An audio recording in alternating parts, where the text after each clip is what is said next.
This special edition of CT Sports Now, the Coach's Spotlight, is brought to you by Burns Insurance and Financial. Hello, I'm Noah Finns. Welcome to a special edition of CT Sports Now, the Coach's Spotlight, a collection of stories about coaches in our state making a difference. We're going to start in Waterbury with track and field coach Tom Festa.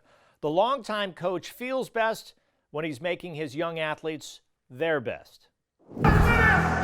Last year when I won my first NVL race, I was so stoked. And I just saw him at the end of the line, and by like natural instinct, I just had to go up and hug him because he's seen me grow so much as an athlete and as a person too. We were just all both like really excited. I remember what I said to her too. She let me go and I said, "You just dropped 15 seconds off your time." She went, "Holy cow." And so that was a great moment. That is why Tom Festa does it, why he coaches young athletes. For moments like this. There was like so many different emotions. I didn't know whether to cheer, to cry, because I was choked up. And I'm not that much of a choke up guy, but that really choked me up. Me running into his arms, I could see like the sheer pride in his like voice and his feelings. I really love it. Festa's been coaching in some form or another since he was 16. Make room for yourself. Atta girl. He just loves it, so much so. In addition to coaching the track and field team, he volunteers with the Sacred Heart basketball and football teams. Not because he wants to win championships, because he believes he has a lot to give. I love the kids. A long time ago, I had a coach who wasn't exactly fair with me. And I said, you know what, if I ever become a coach, I'm going to be fair with the kids, I'm going to be there for the kids. He cares about the whole team, but within the team, every single individual has a place in his heart. You stumbled a little bit, huh? Hit my back leg. That's all right. It's all right. Good job. Good boy. You got that again. Every week we get better. And not just on the track. Many of his athletes consider him a confidant, like family. But I thought I did bad on my SAT per se, and I called him up and I was like crying to him, and he's a good ear. He listens, and yeah, I can tell him anything. If all of his athletes feel like they matter, like they are special to him, well, it's because they are. 157, good job. I especially matter to the team. Like I'm like a big part of the team, even like I'm like everyone's a big part. Just makes you feel like, especially when you're humble, like it make you feel like a big deal. Very good. I always say this, and people laugh. You know, the children of the future, they are. And I think we got to remember that. And I think sometimes even I forget they're kids. And there's a lot of coaches out there that put too much overpressure on their kids. If you don't win, you don't win that day. He says it's much more important to him that they learn to be on time, to take pride in themselves, and become the best person they can be. No, right here. Stand up. Good girl. Good job. That's racing right there. Good girl. Come on, walk. It's the kid that isn't that good that, hey, he may not make states, but he just ran his best time the last meet of the year. That's the ultimate goal for me as a coach, to watch them improve and watch them grow. Good job! When Festa took over the track program at Sacred Heart 6 years ago, there were about 20 athletes on the team. Now he has over 80. He's fostering a family that continues to grow. And he really cares about me, and next year I know he'll check up on me. Just that's kind of the kind of person he is. Atta girl, Jen. Atta girl, Jenna. Atta girl, Jenna. Atta girl, Jenna. Atta girl. Stay in contact. The foreign high school wrestling program has taken off under Coach David Esposito. Dr. David Esposito. Mark Robbins with how this coach is growing a successful program and successful athletes. Just go out there and have fun and relax and wrestle hard and enjoy it. Got a lot of people out there, okay? There's nothing to be nervous or anxious about, right? Thanks, buddy. Nervous and anxious aren't emotions foreign wrestling coach David Esposito experiences too often. He's a friendly, intelligent people person who gets right to the point, and most of the time, that's a positive point. How'd that feel? Good work, baby, good work. Yes, finish! Finish that! There you go, finish! I have very little interest in winning wrestling matches. I don't really have much interest in that. What I have interest in is getting kids to realize that they can do things that they didn't think they could do. Hey, you're not going to wrestle anybody better than that, probably the rest of your career, right? So you did good. You gave him everything he could handle. He's always there for us, and He's always positive. He's always looking at the positive side of things. And if you do something wrong, he'll talk to you about it. Here we go. There you go. That a boy. He's always like, just try your hardest. It doesn't matter if you win as long as you like learn, because he knows that like hard work in the end always pays off. Hard work is something David has experienced firsthand, going to Foreign himself and then to Yale to become one of the state's foremost vascular surgeons. So during wrestling season, my patients know they don't get sick after 1:30 in the afternoon, because I'll be here at 2 o'clock every day. But I'm lucky I have my own I'm in my own practice, so I kind of can make my own schedule. And you know, so during the winter, I kind of make sure I wake up early and I work late, you know, but during the day I kind of carve this out. Obviously, if there's emergencies, I have to do them, but most of the time I can work around the schedule. Sure, it's an unusual occupational combination, but one that strangely works hand in hand. Dr. Esposito believes in what Coach Esposito says. There's nothing to be nervous about. It ties it all together, like to see like how great of a person he is, like how good of a coach he is. Atta boy, that's the way to move your feet. Atta boy.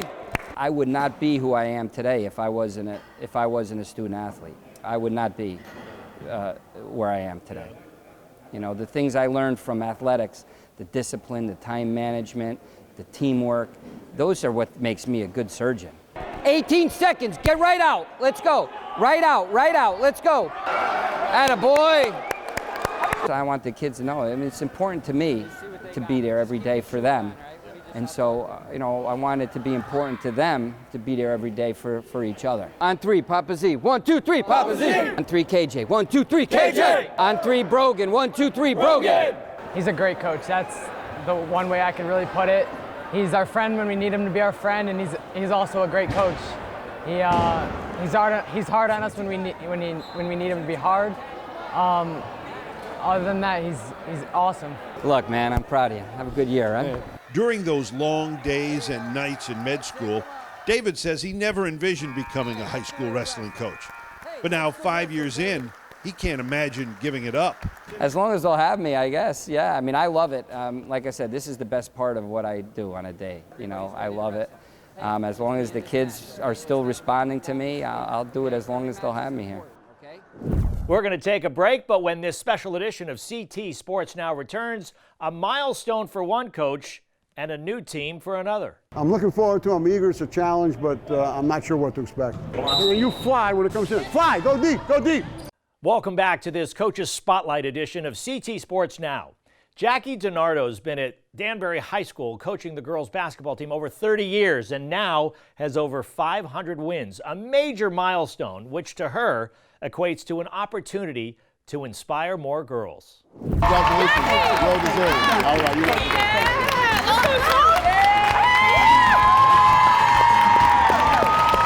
500 wins are only part of the story, only part of what defines Jackie Denardo as the Hall of Fame coach she is. You know, she's finally getting her due as the talented coach that she is. They love her. They love playing for her. They love part of being all of this. It takes a special person to do that. And something like 500 wins, unfortunately, that's how she's getting her due. She's that good forever. Get to the spot, then get your hands up. Ask the Hall of Fame coach, and she defines the milestone not as numbers in a column, but rather as opportunities to reach young people. You know what it means? It means a lot of young ladies that I got to be a part of their life and to support them being out in this gym. I've always been a big believer that, you know what, the kids are better in my gym than on the streets. To me, she's like my second mom. Like, she's always there for me, like on and off the court. And as a team, like to the team, we couldn't be like more happy with a coach like that. As a coach, Denardo brings with her a wealth of basketball knowledge. She was an All-American at the University of Texas, playing for one of the all-time great coaches, Jody Conrad. She's the one that inspired me to do this. I didn't care about anything else. I wanted to coach. And how she treated me, the respect, how I respected her, I expect that out of my kids. She then went on to play for another icon, Pat Summitt, then the coach of the U.S. national team, where she won a world championship. We weren't the best of friends, you know. She was really hard on me. She almost broke my nose with the pass, by the way, and I got good hands. But you know what? I wanted to so bad show her that I could do it. It made me a better player. She shouldn't be beating us down the floor. The two legends of the game influenced her, but her style is all her own. She's really tough. She pushes you to your absolute max, but when you fall down, she'll pick you right up. Again, coming down left side, make sure you look right side. It's wide open. You know what? I love the game. That's all I can say. I love the game. I love being here. I tell the kids all the time, I said, this game is won on passion and heart. You got to have the heart to be here. And if you're not going to be here to give me everything you got, then you know what? Pack your stuff and get out. And that's what I teach. And if I don't be that role model of that saying my words, then I'm not being a good teacher. I'm a good coach still. We got to make the easy layups. Got to make. Yeah. Denardo's other job is as principal of the Reach School in Danbury, a school for at-risk children. Another opportunity for her to reach young students. And I'm in a tough school. My school is kids that kind of like, I'm the end of the rope. They've gotten kicked out of other schools. They haven't made it to other schools. Their attendance is bad. They don't have a lot of family support. And you know what? It's really important to me. And it says if you save one child, you save a child, that's good, but not me. I want to save more. Those are the victories that matter most to Denardo, and every day she adds another. Now we're going to go for 501. Yes! Yeah! Mike Walsh at Trinity Catholic has been a staple in boys basketball in the state, multiple state championships and over 600 wins. At 72 years old, it was time for him to take a break. Or was it? A phone call from a Trinity Catholic administrator, and just like that, Walsh had a new team. All right, but we got to get back on defense, all right? You understand? That's the most important thing we're going to do today, and rebound the basketball. And then we get out in the break. Just as Coach Mike Walsh was settling into a Florida vacation, settling into something of a retirement, the call came. Well, I was taking my morning walk at 7:30 in the morning. My phone rang, and it was from Trinity Catholic administrator who asked me if I would be interested in helping the school out. So I said, what do you mean? Fundraising? What's going on here? And they said, no, our girls basketball coach resigned. I said, so? And he said, would you ever consider helping the girls out? And my first reaction was no, but at the same time I started thinking, we have a really great group of girls. I said, you know what? It's not fair that they don't have somebody, so I figured maybe this old guy could help them out, so I said yes. Just get the ball in her hands and go by him. Walsh had just given up his reins as the boys basketball coach at Trinity Catholic, a post he held for 39 years. In fact, he'd been involved coaching the program for over 40 years. He never imagined he'd be back on the sidelines as a head coach again. My son Mickey, my oldest son down in Florida, coaches a girls basketball team. And he said, you want to come to practice with me? So I went to practice with his girls team down there. My granddaughter Ellie is 12 years old, and she plays. And I was working a little bit with them, and they seemed like that was fun. And then ironically, the next morning, I got the call. But get organized on it. You understand? Let's go, come on. Let's go. You're doing good, keep it up. Walsh has coached for nearly half a century, but never girls. They don't call it on Ariema. What the hell? In his time at Trinity, he won 633 games and 7 state championships. Yet he says his first win as the girls' head coach on this night versus Staples was not win number 634, it was win number 1. He's treating this experience as something brand new. Somebody got to help her rebound. Yeah, a little apprehension, to be honest with you. I'm not sure what to expect. My daughters all played high school, and my oldest played college, but I was just a fan in the stands and acting like a typical parent. No, in other words, I'm looking forward to it. I'm eager. It's a challenge, but I'm not sure what to expect. When you fly when it comes in. Fly, go deep, go deep. At 72 years old, Walsh could have easily gone off into retirement. Yet, even before being asked to take over the girls' job, he was staying at the school to assist the boys' new head coach. Stop ball! I like the kids, I really do. I enjoy the challenge. Obviously with the basketball and the things, winning was a nice thing too. You're really playing good defense. Now keep the defense up. And now, almost as soon as he gave up his old team, he has a brand new one, and a good one. For him, as much as he seemed ready to ride off into the sunset, he really wasn't. It's a new team, a new challenge, but the same concept. Be there to work with the kids. What else am I going to do? I mean, I enjoy doing it, and hopefully I can be a help to the girls, and they can be successful, achieve their goals, and go from there. So what? So what? Make sure we get on. We're going to take a quick break. When we return, a coach who is grooming some of the best in the world. You know, you're going to get some cream of the crop kids, but you're trying to make every kid in that locker room better. Welcome back to this Coach's Spotlight edition of CT Sports Now. John Gardner's name is known all over the hockey world. It's why young hockey players aspire to come play for him at Hockey Power Avon Old Farms. I enjoy the game. I enjoy coaching and working with the kids, and it's fun. It must be. John Gardner is in his 44th year at Avon Old Farms. 44 years, well over 700 wins. In fact, he's the winningest coach in prep school history, and he's still going strong. I just don't think you're going to find someone who knows more about the game. Honestly, it's truly incredible. This is exactly why young students and hockey players from around the country, from around the world, seek out Avon Old Farms. Kids send a lot of tape to you. I mean, every day I get a couple of emails from kids all over the place, and you know, it takes a lot of time, and you got to try to pick out the ones you think that will do well in this situation, that are coming here for the right reason, to get it, number one, get a great education, and then maybe further their hockey playing careers. Many of Gardner's players have gone on to further their hockey careers, like Brian Leach, an NHL Hall of Famer, and Jonathan Quick, an all-star in the league now, not to mention the countless players who played at top college programs. A lot of these kids will go on and play in college, and some will go on and play beyond that, and that's great. And I think they have a lot of fun doing it. They learn hopefully they learn all the life lessons. And the one thing I want the kids to come out of Avon Old Farms with is a good sense of what's right and what's wrong, and good character values, and then they'll be successful in life. Coach, he's old school. He's hard, and he makes you a better player. But not only a better player, he makes you a better person as well. The pictures in his office help tell the stories of his success on the ice over the decades. You'll find athletes who came to play for him because their fathers did. My whole life I've known Coach Gardner. I've always looked up to him. He's always wanted me to come here, so that really influenced me to come here, and I really wanted to my whole life, and just follow my family.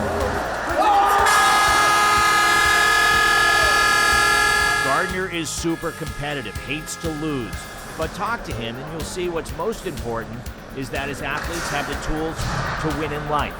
You're going to get some cream of the crop kids, but you're trying to make every kid in that locker room better.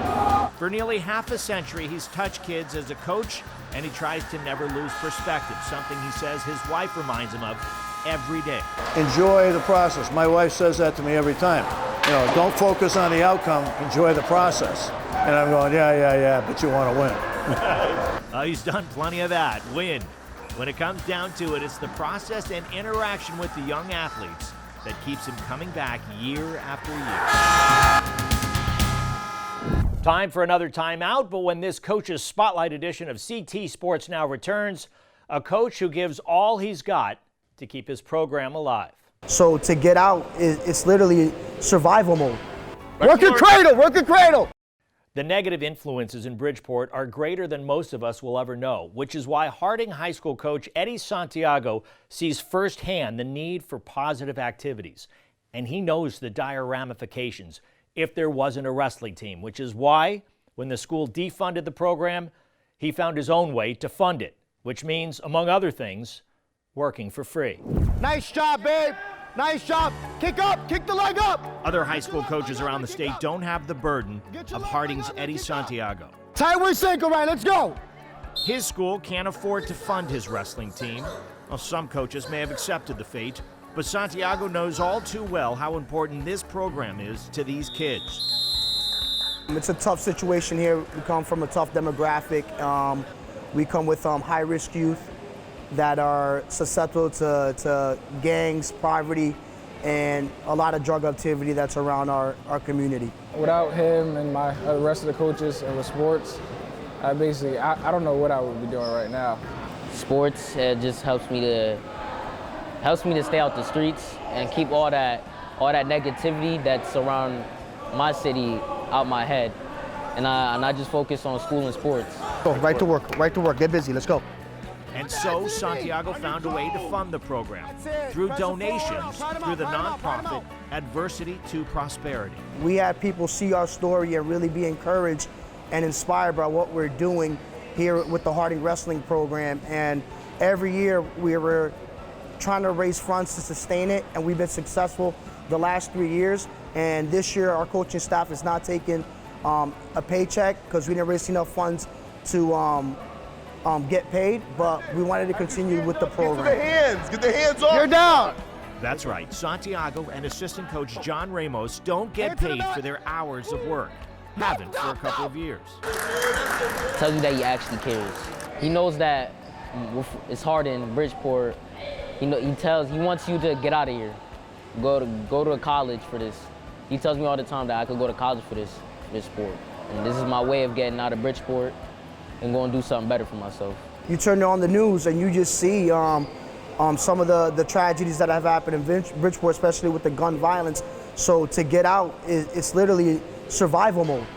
Work your cradle, work your cradle. For Santiago, who was also the Harding High football coach, his programs teach discipline and a work ethic that transfers to the classroom, ultimately providing opportunities to his athletes they probably otherwise wouldn't get. If you're at practice, you're at study hall, you're at college counseling, you're less likely to be out in the street. And the more active and engaged our kids are, the better off they're gonna be. So we truly believe that.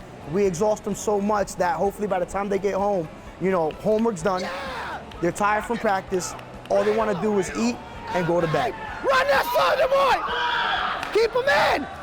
So pull them into your chest! None of these kids have seen anything outside of Bridgeport, so this is all they know. There's a whole big world out there that they're able to have access through our programs, and that's for what Get Out means. It literally means let's get out of Bridgeport and try to find a better life somewhere else. You win that match. Santiago says, love your kids and they will love you right back. Give them a family, which is what his teams are, and they will flourish. He says he sees it every year in his programs. Youngsters who go to college, who get jobs, and come back to be role models to his current athletes. That's the payment. That's the payment. 1, 2, 3, run! I hope you've enjoyed this special edition of CT Sports Now, the Coach's Spotlight. Thank you to our sponsor, Burns Insurance and Financial. Until next time, we'll see you later.